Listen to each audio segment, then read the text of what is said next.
Chào mừng quý vị và các bạn đến với chương trình Đồng tiền thông minh trên kênh truyền hình FBNC. Và trong chương trình ngày hôm nay thì chúng tôi tiếp tục giới thiệu những gương mặt trẻ nổi bật của danh sách 30 Under 30, những danh sách những người trẻ nổi bật dưới 30 tuổi của tạp chí Forbes Việt Nam.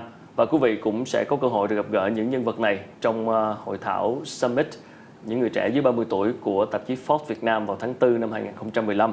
Xin mời quý vị cùng gặp gỡ với Edward Thái, là sáng lập và là tổng giám đốc của Vietnam Accelerator Fund, VAF, hay còn gọi là quỹ đầu tư vào các doanh nghiệp khởi nghiệp, các doanh nghiệp startup trong lĩnh vực công nghệ trong giai đoạn đầu. Thank you so much for coming. Thanks for hosting. Appreciate it. So, first of all, why don't you tell us a little bit more about Vietnam Accelerator Fund, VAF? What is it?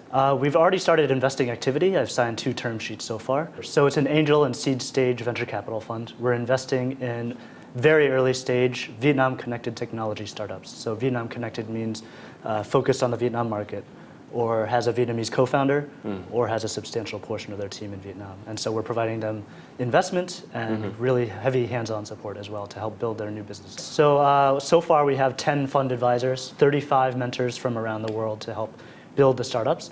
And I am also building up my team as we speak. So I have 5 people ready to join as soon as we do the full launch in the second half of this year. I still need a few more people, especially someone in marketing and PR would be helpful, both to help with the fund and also to help build the startups. And where's the money from? The money is from a mix of sources, some local sources, but also overseas, Singaporeans, Americans who see the opportunity in Vietnam. So this is a technology-focused fund. Do you have any favorite areas of technology? Well, we'll look at each investment opportunity on a case-by-case basis, but I have a personal preference for health tech, financial tech, and education. You told me you have experience consulting startup right after college. Yes. So tell me that experience a little bit more specific.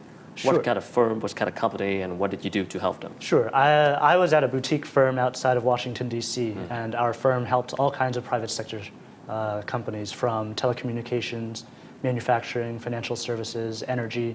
And we helped everything from corporate strategy down to M&A due diligence and so on. My first case out of school was 6 months working on a financial startup. I worked on product management, I worked on the business case.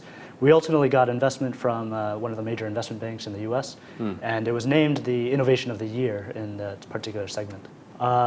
Those experiences helped give me a breadth of exposure, and it's the kind of skills that make me able to help startups now, actually. The help is a little bit different, obviously, since startups are younger. Sure. But at the end of the day, they need to be able to answer the same questions as a more established business has to. And when a fund look to invest in a startup, what are you looking for? Yes. So more important for us than anything else is the quality of the team. Are there multiple people working as founders? Are they all full-time, fully focused to this particular product or service? Are they passionate about it? Do they have the range of skills that they need to make it work? It's more important than the product, it's more important than the numbers, because a good team can make a good product work. But if you don't have a good team, nothing else is going to happen. So by talking to a lot of startups in Vietnam recently, yes. What do you think is a typical problem that they have? Unfortunately, the biggest problem I've seen, and this is an opinion shared by many of my fellow investors as well, is that the teams just don't have the sense of urgency. So some founders just do the startup as a hobby, or they do it in their part-time. They think that they can just spend months or years building up their product slowly. Building a business does take time, but investors, if we're going to be spending hundreds of thousands or millions of dollars on a startup, we want to see that these founders are going to take it seriously and work as hard as we want to help them to make it succeed. And what can we do to improve the Vietnam startup ecosystem?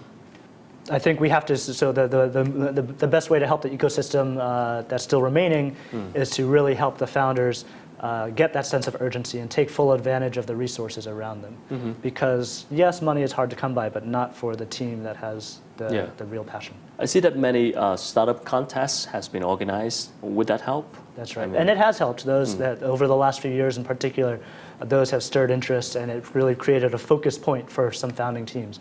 But what what those failed to do was create a sustaining energy. Some teams just try to win the competition. They win the $5,000 or whatever, and then they stop working on their idea.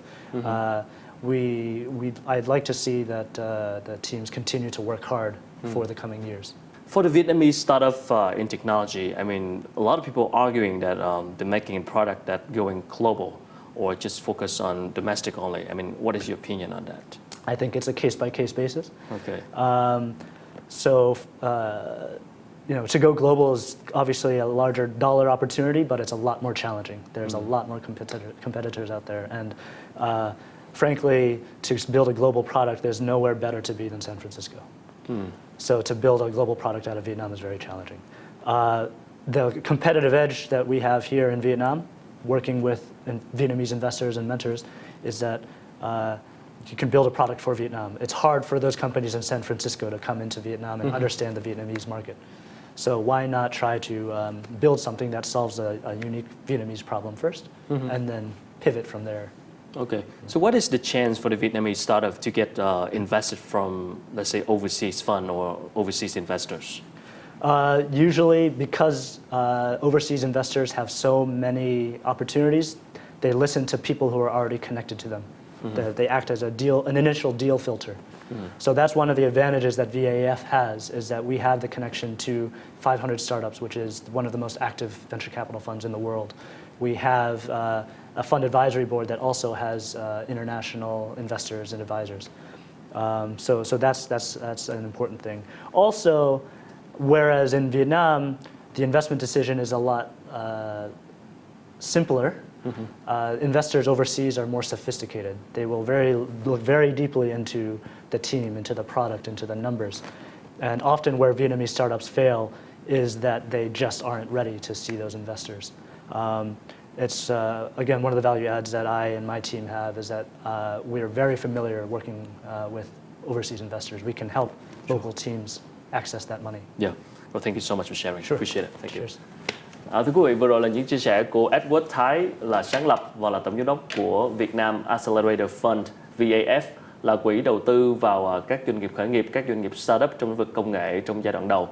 Quý vị có thể xem lại chương trình này trên website fbnc.vn hoặc là facebook.com/đồng tiền thông minh.